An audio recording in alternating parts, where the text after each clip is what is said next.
하시고 사도신경으로 신앙을 고백하도록 하겠습니다. 전능하사 천지를 만드신 하나님 아버지를 내가 믿사오며 그 외아들 우리 주 예수 그리스도를 믿사오니 이는 성령으로 잉태하사 동정녀 마리아에게 나시고 본디오 빌라도에게 고난을 받으사 십자가에 못 박혀 죽으시고 장사한 지 사흘 만에 죽은 자 가운데서 다시 살아나시며 하늘에 오르사 전능하신 하나님 우편에 앉아 계시다가 저리로서 산자와 죽은 자를 심판하러 오시리라. 성령을 믿사오며 거룩한 공회와 성도가 서로 교통하는 것과 죄를 사해 주시는 것과 몸이 다시 사는 것과 영원히 사는 것을 믿사옵나이다. 아멘. 찬송가 28번입니다. 내 영혼의 햇빛 비치니 함께 찬송하도록 하겠습니다.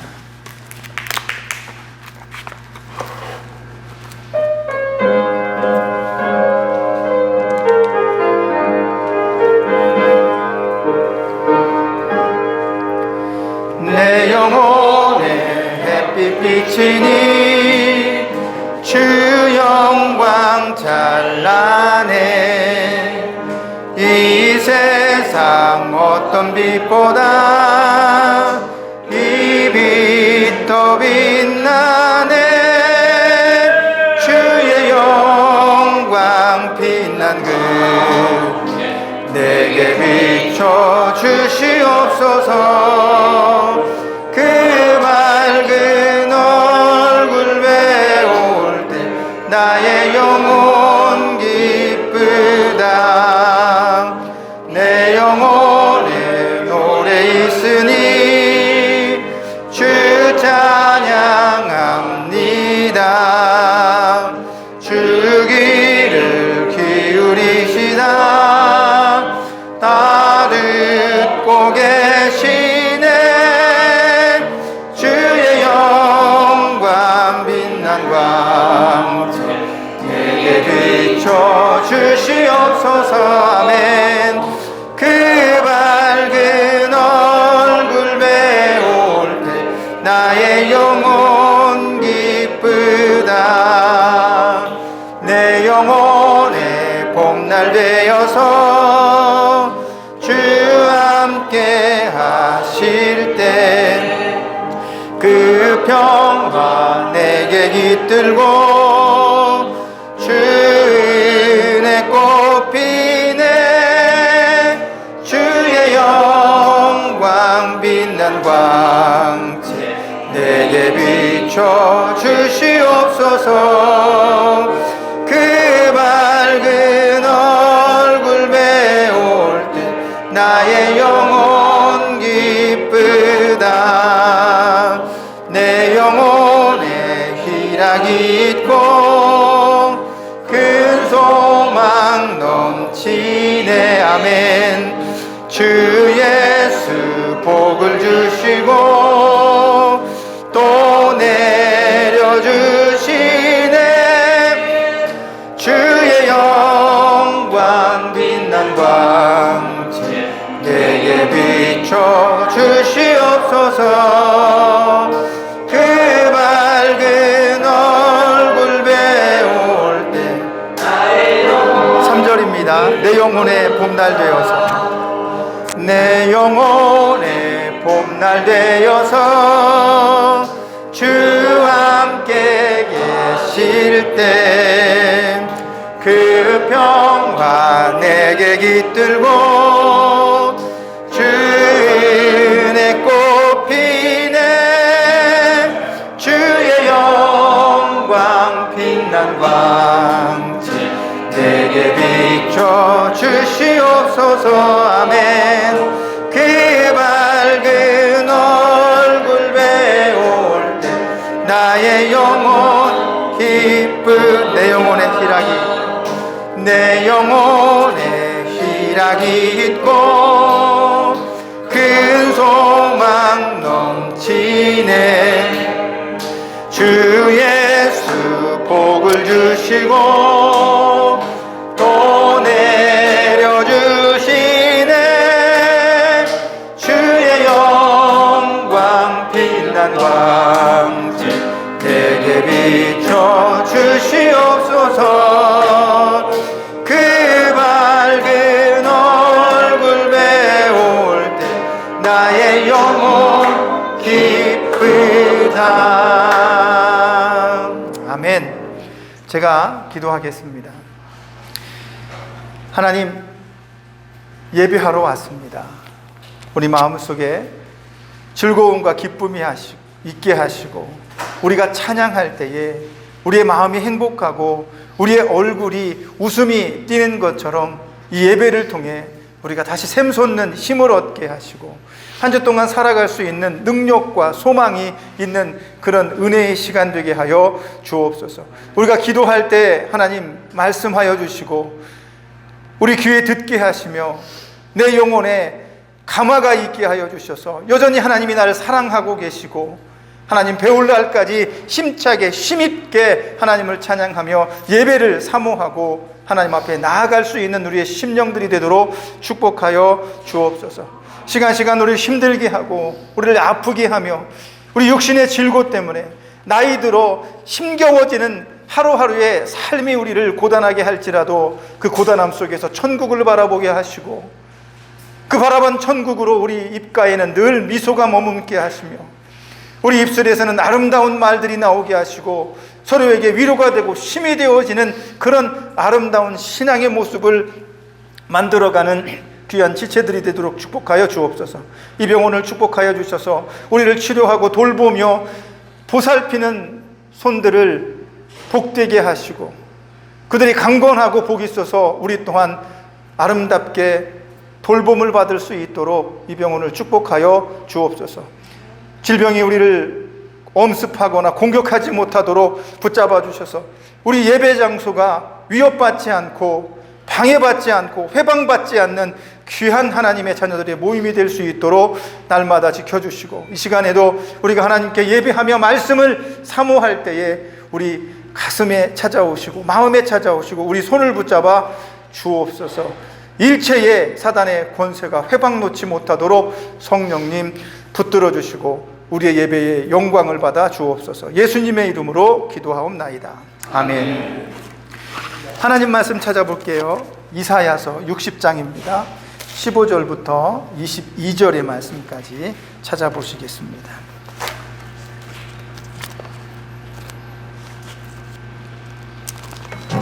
이사야 60장 15절에서 22절입니다. 함께 큰 목소리로 합독하여 읽겠습니다. 시작. 전에는 내가 버림을 당하며 미움을 당하였으므로 내게로 가는 자가 없었으나 이제는 내가 너를 영원한 아름다움과 대대의 기쁨이 되게 하리니 내가 이방 나라들의 젖을 빨며 뭇 왕의 젖을 빨고 나 여호와는 내 구원자 내 구속자 야곱의 전능자인 줄 알리라. 내가 금을 가지고 놋을 대신하며 은을 가지고 철을 대신하며 놋으로 나무를 대신하며 공의를 세워 강덕으로 삼으리니 다시는 강포한 일이 내 땅에 들리지 않을 것이요 황폐와 파멸이 내 국경 안에 다시 없을 것이며 내가 내 성벽을 구원이라 내 성문을 찬송이라 부를 것이라. 다시는 낮에 해가 빛이 되지 아니하며 달도 내게 빛을 비추지 않을 것이요 오직 여호와가 내게 영원한 빛이 되며 내 하나님이 내 영광이 되리니 다시는 내 해가 지지 아니하며 내 달이 물러가지 아니할 것은 여호와가 내 영원한 빛이 되고 내 슬픔의 날이 끝날 것임이라. 내 백성이 다 의롭게 되어 영원히 땅을 차지하리니 그들은 내가 심은 가지요 내가 손으로 만든 것으로서 나의 영광을 나타낼 것인즉 그 작은 자가 천명을 이루겠고 그 약한 자가 강국을 이룰 것이라. 때가 되면 나 여호와가 속히 이루리라. 아멘. 길다. 숨 차셨죠? 네, 오늘 본문의 말씀으로 하나님의 마음이라는 제목으로 하나님 말씀 전해드리도록 하겠습니다. 성경은 오래전부터 하나님의 마음을 표현한 책이다라고 그렇게 기록을 하고 있습니다. 그래서 우리가 하나님을 알고 하나님이 어떤 마음을 가지고 있을까, 하나님은 내가 무엇하기를 원하실까라는 생각을 할 때 제일 먼저 참고해야 될 것이 바로 하나님의 말씀 성경입니다. 이 성경은 우리 사람들의 마음을 유익하게 할 뿐만 아니라 우리가 하나님의 뜻대로 이 세상을 살아갈 수 있는 마치 이정표처럼, 표지판처럼 우리에게 하나님이 주신 것입니다. 그래서 이 성경을 보고 내가 원하는 대로, 내가 이끌어가는 대로 너희가 살았으면 좋겠다라는 하나님의 말씀이 거기에 기록되어져 있는 거죠. 그래서 우리는 하나님을 예배할 때마다 하나님께서 우리에게 주시는 말씀을 통해서 그 말씀을 듣고 하나님께서 이렇게 살라고 하시는구나 라고 하는 힌트를 얻을 수가 있게 되는 거죠. 오늘 본문의 말씀은 이사야라는 선지자가 기록을 했습니다. 그런데 이 사람은 귀족 출신이죠. 왕족 출신입니다. 이 사람이 쓴 이사야서를 보면 단어도 굉장히 고급스럽고 아주 글체가 굉장히 아름다운 그런 모양을 가지고 있습니다. 반면에 이사야서 바로 뒤에 나오는 예레미야서 같은 경우에 보면 예레미야서는 굉장히 투박합니다. 이 사람은 시골 마을에 작은 어떤 그 사람의 아들로 살았기 때문에 그 사람이 쓴 글은 굉장히 서민적이에요. 투박하고 그냥 좀 거칠기도 하고 이런 내용이 있는데 오늘 이사야 선지자는 굉장히 부드럽고 절제된 그런 단어들을 사용을 합니다. 왜 하나님께서는 왕궁에서 일을 볼 수 있는 그런 귀족 출신의 이사야를 통해서 하나님의 말씀을 백성들에게 전해주는 것일까? 곰곰이 생각해 봤습니다. 근데 이 당시만 하더라도, 이사야가 활동할 당시만 하더라도 이스라엘은 저 꼭대기 왕서부터 저 바닥의 서민들까지 온통 하나님께 범죄하고 우상을 섬기는 그런 엄청난 죄들을 저지르고 있었습니다. 그래서 끊임없이 주변의 강한 나라들부터 침략을 당하고 위협을 당하는 이런 위태로운 상황에 처해 있었죠. 그런 위태로운 상황 속에 처한 가장 큰 이유는 하나님께서 이스라엘이 잘못하고 있기 때문에 계속해서 경고의 메시지를 주고 있는 겁니다. 야, 너희들 지금 잘못하고 있어. 왜 하나님께서 원하시는 대로 살지 않지? 내가 너희들에게 가르쳐 준 대로 왜 그렇게 행하지 않는 것이지? 너희가 예배를 드리지만 그 예배 가운데에서 하나님께 나와서 찬양하고 말씀을 듣는데 그 마음은 전혀 딴 데 가 있는 거야. 그래서 하나님께서 이스라엘 백성들을 심판하시겠다고 이사야 선지자를 통해서 경고를 하시고 하나님의 메시지를 주십니다. 그런데 한 나라가 그렇게 망가지고 부패하고 범죄가 가득하다면 그 나라를 획기적으로 변화시키고 달라지게 할 수 있는 가장 손쉬운 방법은 밑에서부터 개혁하는 건 굉장히 어려워요. 하지만 위에서부터 힘을 가진 사람들이 개혁을 이루어내고 힘을 가진 사람들이 변화가 되면 아래에 밑으로 흘러가는 그 변화가 훨씬 더 수월하게 적용이 될 겁니다. 왕이 명령해서 너희는 하나님의 뜻에 어긋나는 행동을 하는 사람들에게 경고를 하고 왕이 백성들에게 법을 만들어서 하나님의 법을 쫓지 않는 사람들을 징계한다면 오히려 한 나라가 바로 세워지는데 더 쉬운 길을 갈 수가 있게 되겠죠. 아마 그래서 하나님은 이사야 선지자를 통해서 귀족 출신인 그가 왕궁에 있는 사람들에게 먼저 하나님의 메시지를 선포하고 하나님의 경고의 메시지를 전하는 것을 원하셨을 수도 있다는 겁니다. 이사야서는 66장으로 기록이 되어 있죠. 그런데 이 39장까지는 마치 우리가 가지고 있는 이 성경이 66권으로 만들어진 것처럼 39장까지 구약입니다. 그런데 이사야서 39장까지는 하나님의 경고로 이루어져 있어요.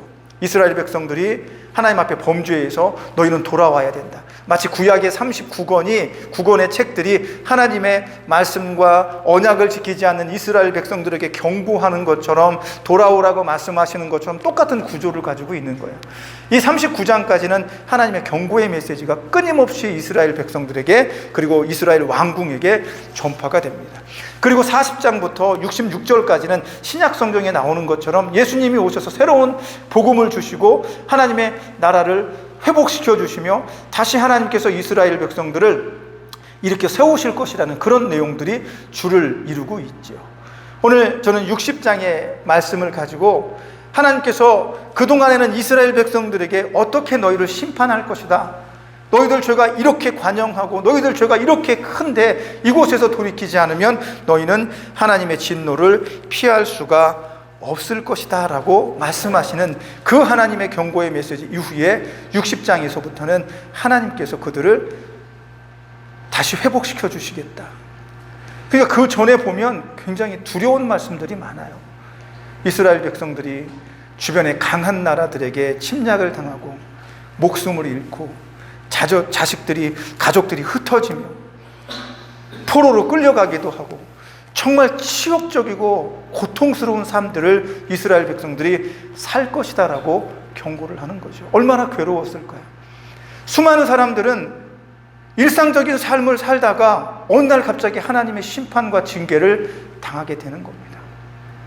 물론 자기가 나쁜 놈이고 도둑놈이고 살인자이고 누군가를 빼앗고 죄 짓는 사람들이라면 그런 심판이 갑자기 와도 아유, 내가 잘못했으니까 이 심판이 나에게 왔는가 보다 이렇게 생각할 수도 있겠지만 대다수의 사람들은 아무것도 모른 채 하나님의 심판을 당하는 거예요. 그들은 그냥 일상적인 생활을 살고 있었죠. 어제 나가서 일하고 돌아오고 밤에 피곤한 육신을 침대에 누웠다가 그 다음날 아침이 되면 또 가족을 위해서 일을 해야 되는 이런 삶을 반복적으로 살다가 어느 날 갑자기 하나님의 심판을 당하는 겁니다. 나라 전체가 당하는 거예요.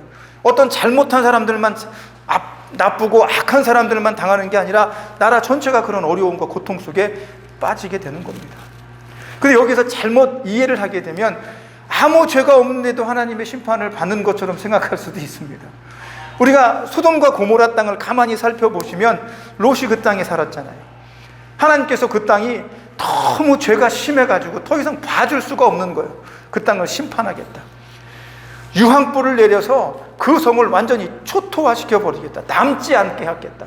다 죽여버릴 거야. 이렇게 선포를 하신 거예요. 그러니까 아브라함이 깜짝 놀랐습니다. 거기 내 조카 하나밖에 없는 혈육 조카가 살고 있는데 하나님, 그 땅에 있는 의인들과 함께 그 악한 사람들을 징벌 하시겠습니까? 하나님께서 그러면 내가 어떻게 했으면 좋겠냐? 아브라함에게 물어봅니다. 그러니까 아브라함이 뭐라고 얘기해요? 의인 40명이 있으면 그 성을 멸망시키지 마십시오. 하나님께서 그래? 그럼 내가 그렇게 할게.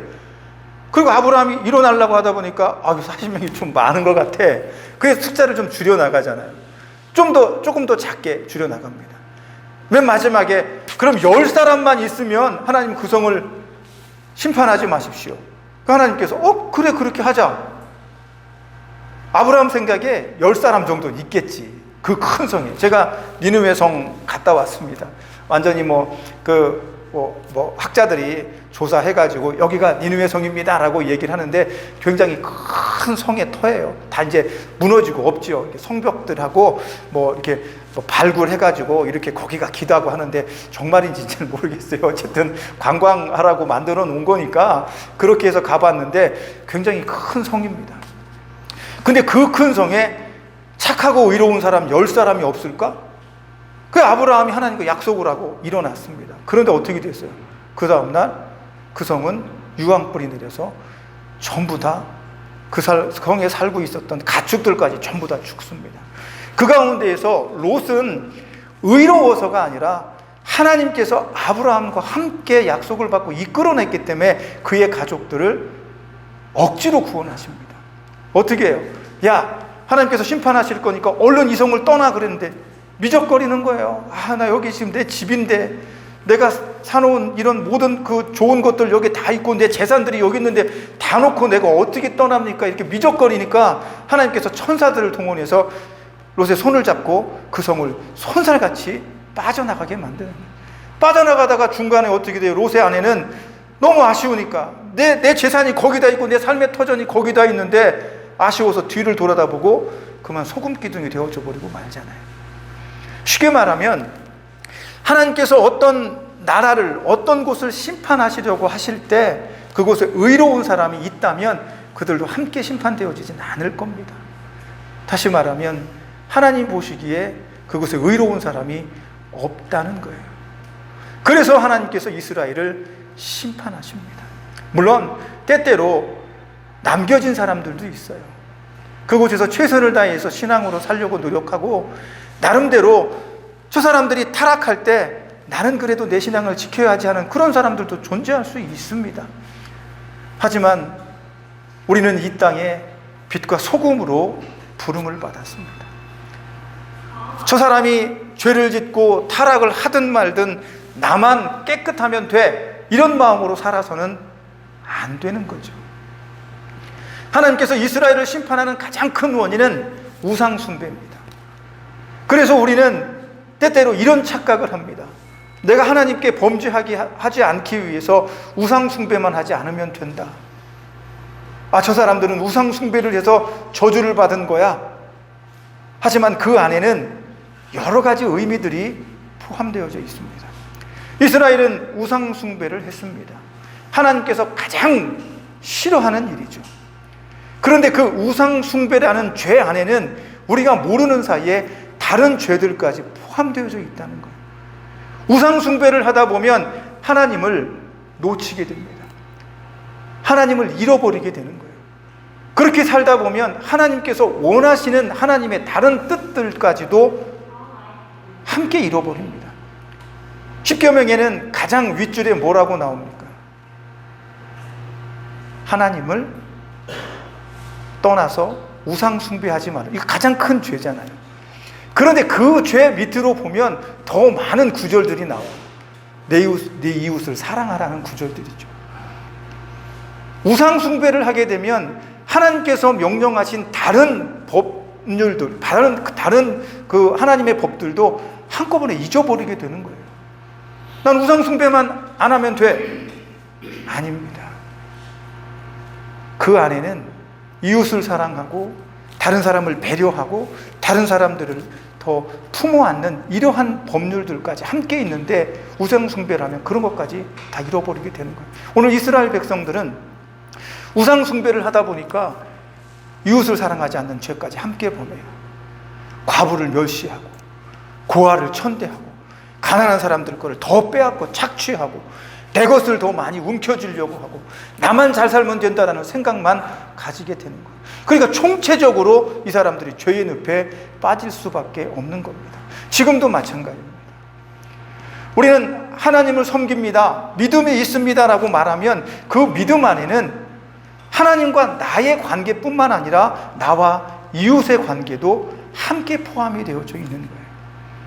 내가 하나님을 깊이 믿으면 믿을수록, 예수 그리스도를 사랑하면 사랑할수록 내 이웃도 사랑하게 되는 겁니다.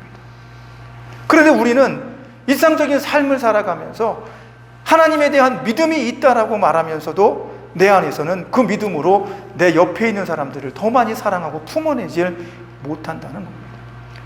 예수님께서 말씀하십니다. 너희가 하나님을 따르는 하나님의 백성으로서 믿음이 있는 사람이라면 사람을 용서해라, 사랑하라. 몇 번까지 할까요? 70번씩 7번 사랑해라. 말이 안 됩니다. 사실은 너무 어려운 거예요. 그만큼 사랑은 끝까지 하라는 겁니다. 숫자가 의미가 중요한 게 아니라, 그런 사랑이 없으면 내가 정말로 믿음이 있는 사람인지 고민해 봐야 된다라고 이야기하고 있는 겁니다.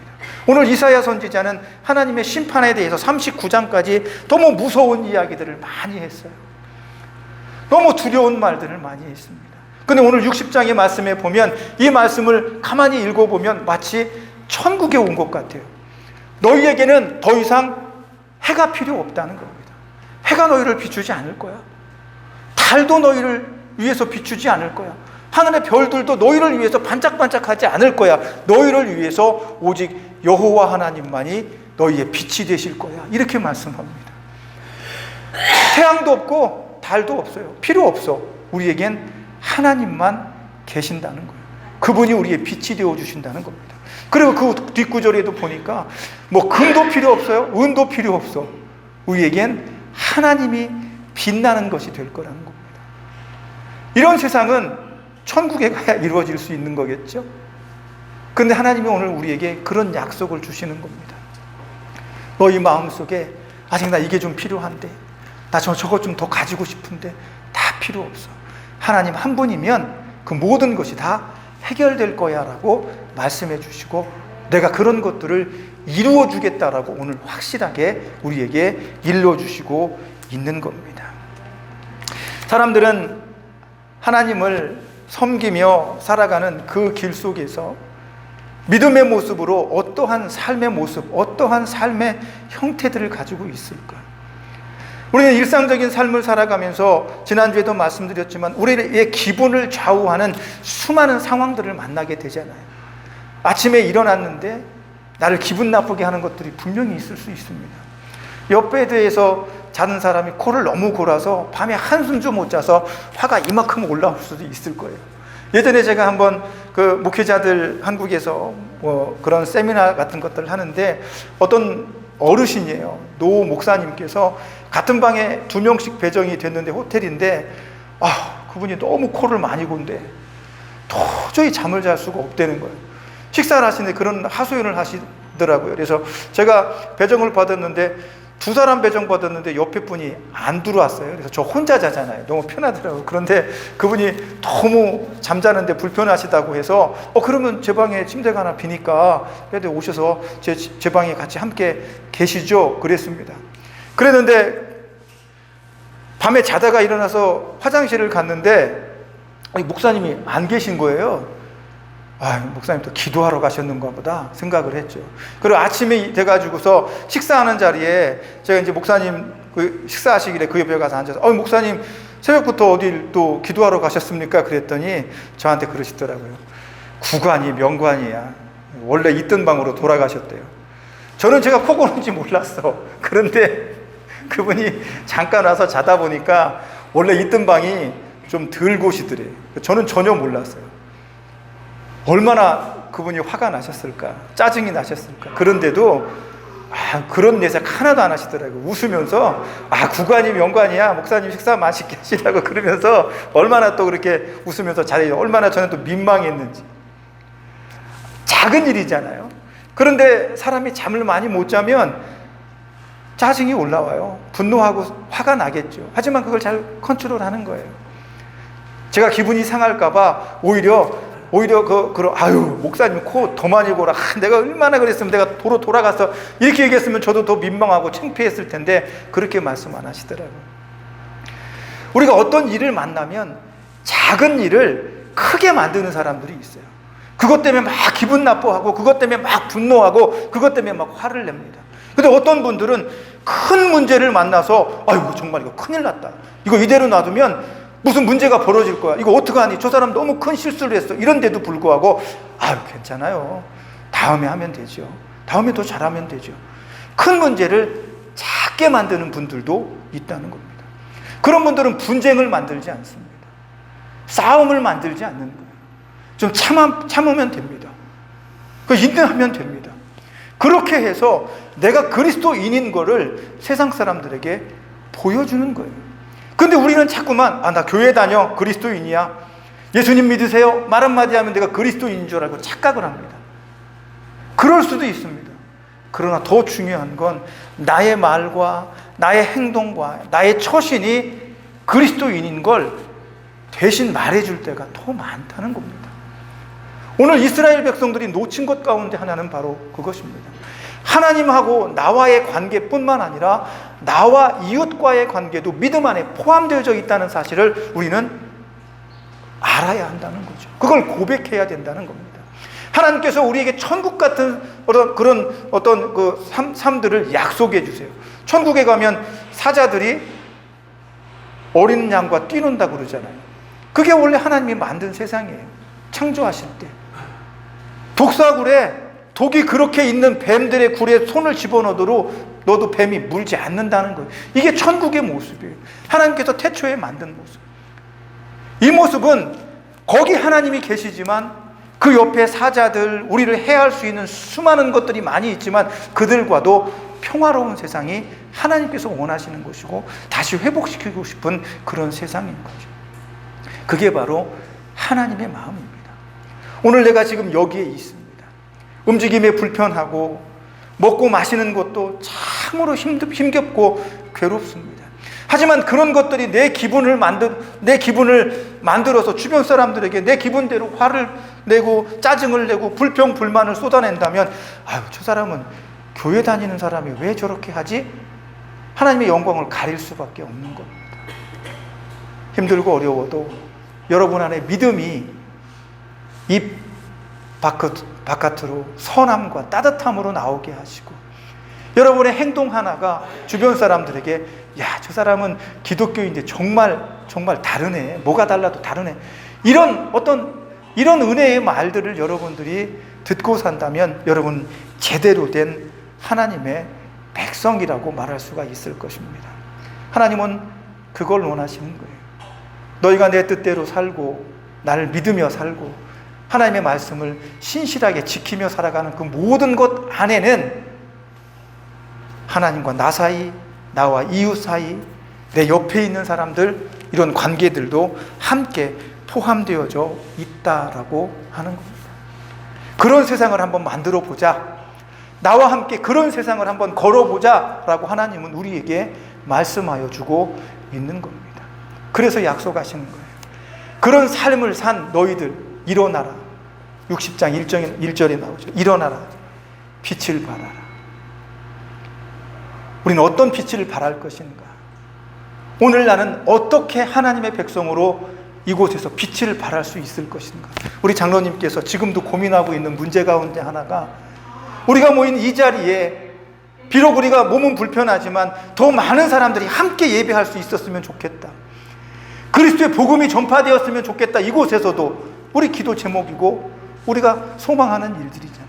그런 일들은 그냥 일어나는 것이 아니라 우리가 하나님의 백성으로 조금 더 선한 모습으로, 부드러운 모습으로, 행복한 모습으로 우리의 믿음을 표현해내는 것이 필요하다는 겁니다.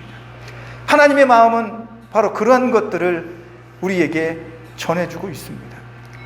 우상만 섬기지 말아라, 하나님의 말씀을 잘 따라라. 이 안에는 우리가 어떤 모습으로 살아야 하는지에 대한 하나님의 마음도 함께 포함되어져 있다는 거죠. 이번 한 주간 또 우리는 각자의 병실에서, 병동에서 살아가게 될 겁니다. 삶의 현장에서 살아갑니다. 그 가운데서 하나님의 백성으로 내가 어떻게 빛을 발하면서 살아갈 수 있는지, 그 빛을 발하는 사람들에게 약속되어지는 천국에서의 삶을 내가 어떻게 맞이하실 것인지 고민하시고 또 기도하며, 하나님, 나 그렇게 살고 싶은데 힘을 주세요, 도와주세요, 그렇게 하나님께 간청하고 요청하는 저와 여러분이 되실 수 있기를 예수님의 이름으로 축복합니다. 기도하겠습니다. 일어나 빛을 발하라 라는 말씀을 하나님께서 우리에게 해 주셨습니다. 저도 그렇게 살고 싶습니다.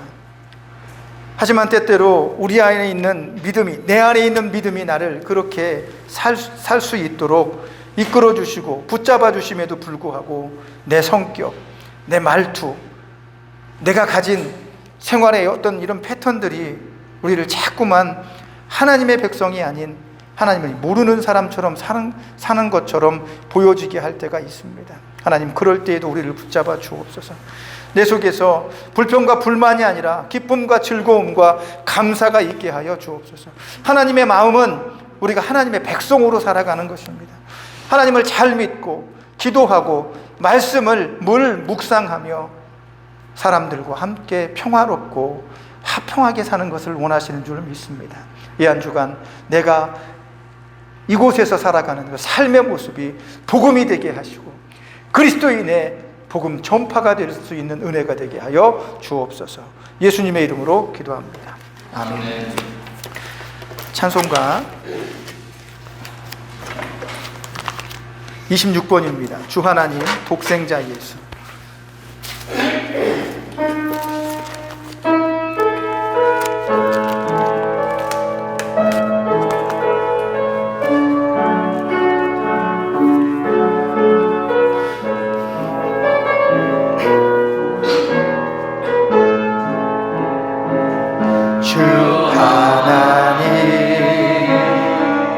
독생자 예수 날 위하여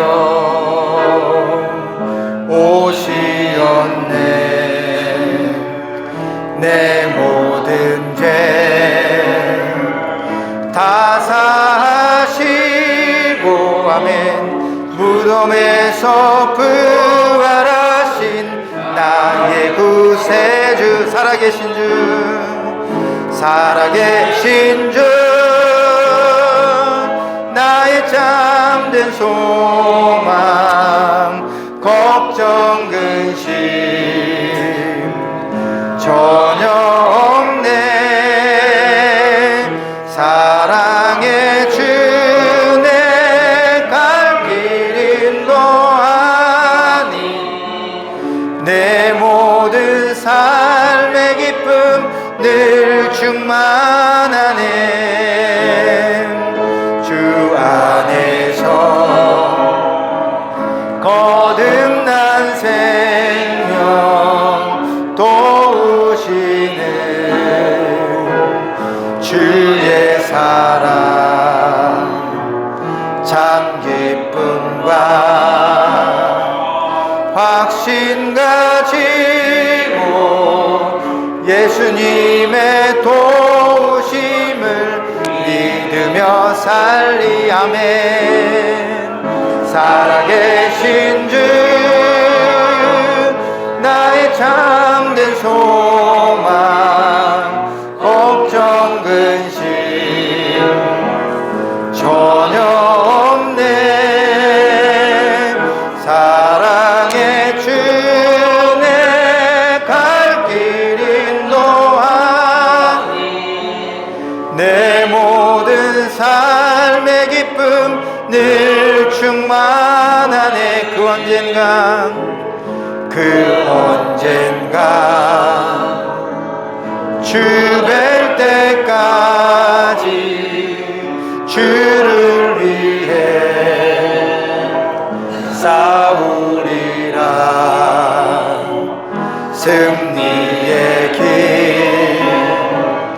멀고 험해도 주님께서 나의 앞길 지켜주시리. 살아계신 주, 나의 잠든 소망, 걱정 근심 아멘 전혀 없네. 사랑의 주 내 갈 길 인도하니 내 모든 삶의 기쁨 늘 충만하네. 아멘. 제가 기도하겠습니다. 하나님 감사합니다. 우리 안에 기쁨이 늘 충만하기를 원합니다. 힘들고 어려운 삶을 걷고 아프고 연약한 육신을 가졌다 할지라도 우리 안에 하나님에 대한 그 기쁨과 즐거움을 빼앗을 자가 누가 있겠느냐라고 바울이 고백했습니다. 오늘도 우리는 예수님의 사랑을 부여잡기를 원합니다. 하나님의 마음을 이해하고 내 속에 있는 믿음이 나로 하여금 아름다운 말과 행복한 말과 복음이 되는 선한 모습을 표현해낼 수 있는 능력이 있는 자들 되게 축복하여 주옵소서. 오늘도 힘겹고 어렵지만 또 그리스도인으로 살겠습니다.